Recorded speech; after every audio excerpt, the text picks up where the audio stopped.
Picture this, a quiet bank lobby, gleaming with marble and corporate pride. A woman stands at the teller window, clutching a check that represents her family's dreams. But in a single moment, her dignity is torn apart, literally, by a system that judges her before she can speak. This isn't just a story about a bank transaction gone wrong. It's a story about courage, betrayal, redemption, and a mother's unbreakable love for her son. What happens when one woman refuses to stay silent? What happens when the truth she reveals shakes the foundations of an entire industry? Stay with us, because by the end of this story, you'll be asking yourself, what would you do in her shoes? Hit that subscribe button, and let's dive into a tale that will leave you speechless. The marble floors of Unity National Bank gleam under the fluorescent lights, reflecting the weight of institutional power. At teller window 4, Evelyn Harris, a 62-year-old woman with silver streaks in her hair and a quiet strength in her posture, slides a $20,000 business check across the counter. Her hands, calloused from years of working double shifts at a local diner to fund her son's education, tremble slightly, not from fear, but from the weight of the moment. The check is from Horizon Ventures, her son's investment firm, a lifeline for her small family business, Harris Community Solutions. Behind the bulletproof glass, 25-year-old teller Samantha Reed, with sleek auburn hair and a crisp navy blazer, barely glances at the check. Her green eyes flick over Evelyn, taking in her worn but neat coat and the discount store purse slung over her shoulder. Samantha's lips curl into a faint sneer. "This is a large amount," she says, her voice dripping with skepticism. "I'll need to verify this. We don't just accept checks like this from anyone." Evelyn's jaw tightens, but her voice remains steady. "I've been banking here for 15 years. This is a legitimate deposit from my son's company to my business account." She adjusts her coat, a subtle act of defiance against the judgment in Samantha's gaze. Samantha leans forward, her voice loud enough to carry across the lobby. 15 years? Really? Because this doesn't add up. She holds the check up to the light, as if it's a forged dollar bill from a convenience store. Horizon Ventures, huh? Sounds like something printed off a home computer. The words land like a slap. Evelyn feels the eyes of other customers, businessmen in suits, young parents with strollers, an elderly couple at the ATM, turn toward her. The air grows thick with their stares, each one a silent accusation. Above them, a massive LED screen cycles through ads for low-interest loans and customer success stories. But Evelyn's focus is on the young woman dismantling her dignity.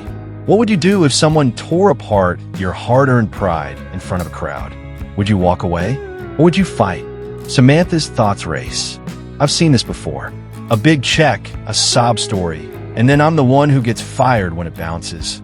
Asterisk, her last job at a credit union ended with a $12,000 loss from a fraudulent check she'd processed, a mistake that cost her months of unemployment and her daughter's dance lessons. Now, with medical bills stacking up and a landlord breathing down her neck, Samantha can't afford another misstep. Asterisk, this woman thinks she can fool me? Not today. "Ma'am," Samantha says, her voice sharp, "I need you to explain exactly where this money came from, because this looks highly suspicious." Evelyn slides her driver's license and business registration across the counter. "This is my identification and documentation. My son, Nathan Harris, owns Horizon Ventures. This is his monthly support for our community outreach programs." Samantha's laugh is short and cruel, echoing off the marble walls. "Your son owns an investment firm?" "Sure, and I'm a CEO of this bank." She turns to her coworker, Lisa, at the next window. "Lisa, can you believe this?" She says her son's some big-shot investor. Probably made this check in her basement last night. Lisa shifts uncomfortably, her eyes darting between Samantha and Evelyn.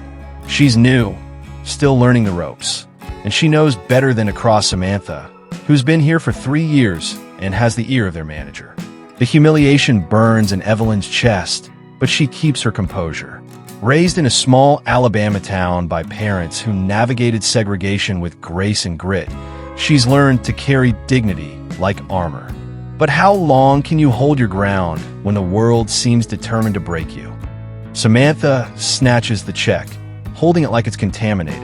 I'm going to need to confiscate this pending investigation, she says, her voice rising for the audience of curious customers. We don't process fraudulent documents here. Evelyn's hand shoots out, stopping just short of the check. I'd like to speak to your manager, please. Samantha smirks, signaling to the back office. That won't change anything. I have full authority to handle scams like this.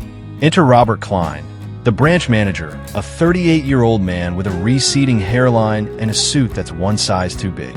He spent years climbing the corporate ladder, dodging scandals, and keeping his team in line. But with a third child on the way and a performance review looming, he can't afford a single misstep. One complaint to corporate, and I'm back to pushing loan application for $45,000 a year. He thinks, his stomach churning. What's the issue here? Robert asks, his smile as brittle as cheap plastic. Samantha leans in, her voice loud enough for the entire lobby to hear. This customer's trying to deposit a $20,000 check that's clearly fake. Says it's from her son's investment firm. I'm not falling for it. Evelyn's patience phrase. This is a legitimate transaction. I've provided all the necessary documentation. I've been a loyal customer here for over a decade. I deserve to be treated with respect. Robert glances at the growing line of customers, their faces a mix of annoyance and intrigue. A man in a tailored suit mutters something about delays. A young woman with a toddler checks her phone, clearly recording.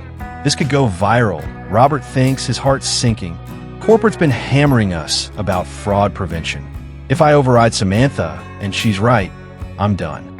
Mrs. Harris, Robert says, his tone patronizing, we have strict protocols to prevent fraud. It's nothing personal. We just need to be thorough. Nothing personal? Evelyn's voice cuts through the lobby like a blade. You're accusing me of being a criminal in front of everyone. If this is how you treat your customers, let's handle it publicly. Let everyone see what kind of bank this is.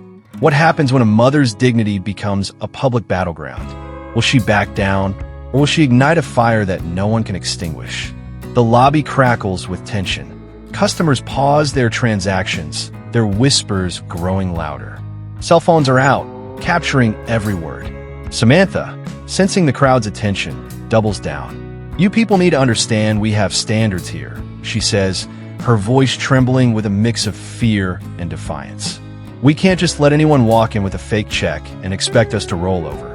The words, you people, land like a grenade. Evelyn's breath catches, but she refuses to flinch. She's heard those words before, in stores, in offices, in moments when her very existence was questioned. But this time, something shifts inside her. This time, she won't walk away.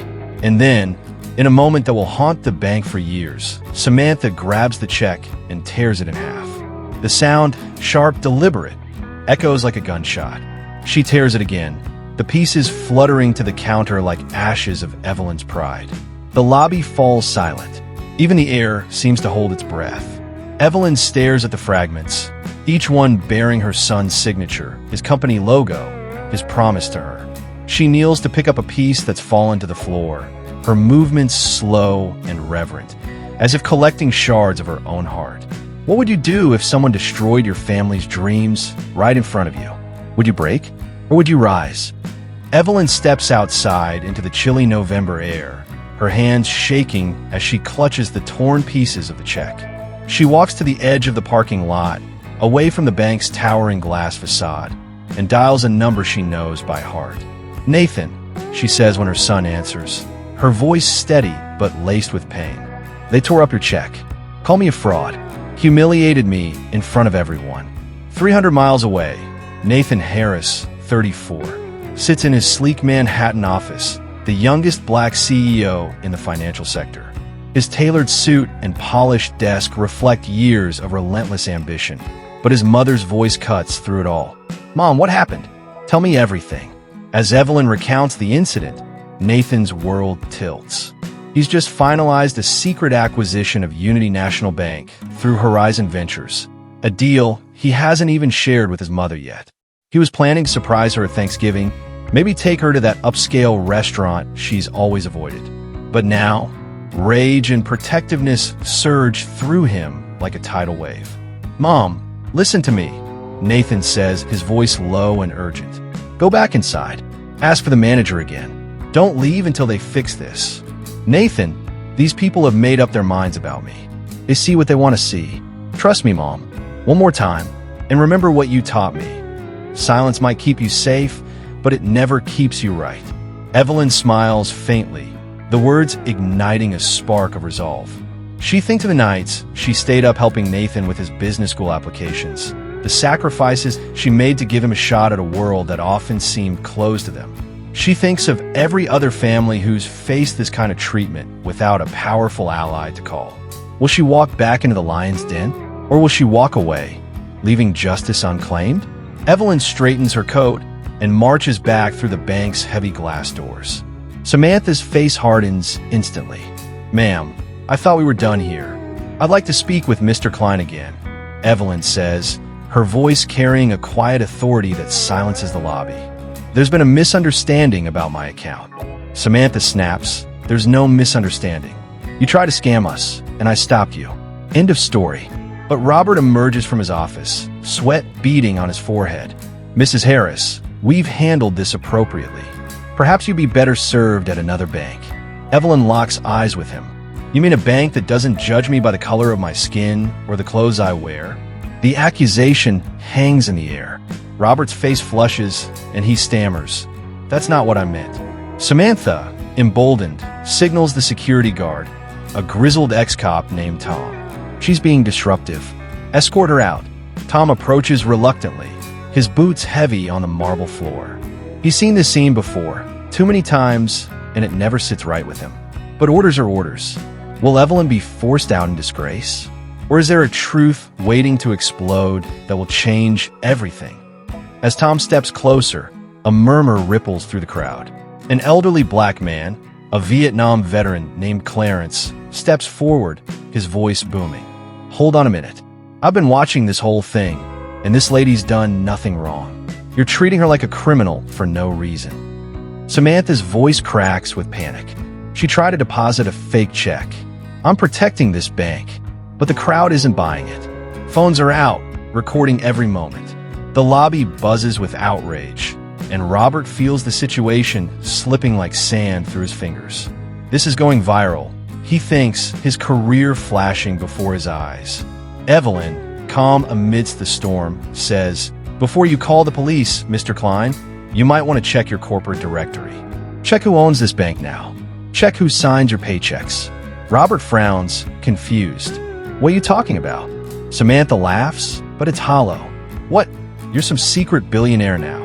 But then the LED screen above flickers. The mortgage ads vanish, replaced by a sleek corporate announcement. Unity National Bank is thrilled to announce its acquisition by Horizon Ventures. Join us in welcoming our new CEO, Nathan Harris, as he leads us into a future of inclusive, community-driven banking excellence. A headshot fills the screen. Nathan Harris, young, confident, his eyes mirroring Evelyn's strength. The resemblance is undeniable. Samantha's face goes pale, her hands trembling. That's not possible." Evelyn's voice is soft but piercing. "Horizon Ventures, the company on the check you tore up. The company that now owns this bank. The company my son runs." The lobby erupts in gasps and whispers. Robert's phone buzzes with a call from corporate, then another, then the main bank line starts ringing. The sound of panic fills the air. What happens when the powerless reveal their power?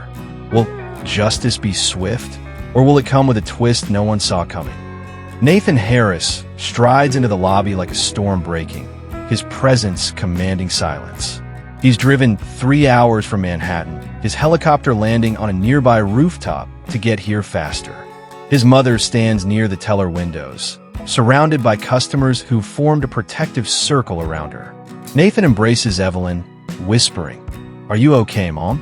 "I'm fine, baby," she says, her voice steady. "But we need to talk about your bank's policies." Nathan turns to the crowd, his voice resonant. "Ladies and gentlemen, I'm Nathan Harris, CEO of Unity National Bank and Horizon Ventures. I apologize for the disruption today. My mother came here to deposit a legitimate check, and instead, she was humiliated. That ends now. He faces Samantha, who's trembling behind the counter. Ms. Reed, why did you destroy my company's check and call security on my mother? Before she can answer, Nathan drops a bombshell. But first, tell me about your daughter. How old is she? Samantha blinks, caught off guard. She's 6. And if someone tore up your paycheck in front of a crowd, called you a fraud, how would that feel? The question hits like a thunderbolt. Samantha's eyes fill with tears, and she whispers, I was scared. I couldn't lose this job. Not again. Nathan pulls up her file on his tablet. Single mother. Fired from your last job for a $12,000 fraudulent check. You've been working 2 jobs to cover your daughter's medical bills. He turns to Robert. And you, Mr. Klein, grew up in foster care. First in your family to graduate college. You're terrified of failing because you've never had a safety net. Evelyn's expression softens. She sees not enemies, but people shaped by fear and desperation. Will Nathan choose vengeance or something unexpected? What does justice look like when it's tempered by mercy? Nathan types furiously on his laptop, his decisions reshaping the bank's future. Ms. Reed, you're terminated from your teller position, effective immediately. But you'll be offered a role in our customer advocacy department after completing bias training. Your daughter will receive a scholarship fund and full healthcare coverage. Children don't pay for their parents' mistakes. He turns to Robert. Mr. Klein, you're demoted to loan officer with mandatory sensitivity training. You'll have a chance to prove yourself. Samantha, tears streaming down her face, approaches Evelyn. Mrs. Harris, I was so afraid of losing everything that I became the worst version of myself. I'm so sorry. Evelyn studies her, seeing a mother fighting for her child, just as she's fought for Nathan. Samantha, fear can make us do terrible things. You have a chance to make this right. Don't waste it. The story explodes online. Bank CEO's mother humiliated. His response changes everything trends within hours. The security footage, released with Evelyn's consent, shows the incident in raw detail, becoming a viral symbol of dignity and redemption. Nathan announces sweeping reforms, mandatory bias training, community oversight boards, and employee support programs to address economic stress. He partners with local organizations to fund minority-owned businesses and mentorship programs for young entrepreneurs. But is this the end of the story? Or is there one final twist that will redefine justice itself? 2 years later, Evelyn stands before a congressional committee, her testimony broadcast live to millions. What happened to me wasn't unique, she says. It was systemic. The difference was my son had the power to act. But what about everyone else's mothers? Everyone else's families? She details Nathan's reforms. 23 banks have adopted similar policies, and 4 states have passed anti-discrimination laws for financial institutions. Jessica, now a lead customer advocate, helps families navigate banking services with empathy born from her own transformation. Robert, now a consultant, trains banks nationwide on equitable practices. Evelyn's final words resonate. Justice isn't about destruction. It's about transformation. When you see injustice, will you stay silent or will you speak? When you have power, will you punish or will you heal? The committee erupts in applause, but Evelyn's already thinking of the next mother who will walk into a bank, hoping for respect. This story isn't just about Evelyn and Nathan Harris. It's about every one of us. It's about the courage to stand up when the world tries to push you down. It's about choosing compassion over revenge, even when it's hard. Ask yourself, what would you have done in that bank lobby? Would you have spoken up? Would you have offered a second chance? Hit that like button if this story moved you, and share it with someone who needs to hear it. Subscribe for more stories that challenge, inspire, and remind us that dignity is contagious, and justice starts with a single voice. Thank you for watching.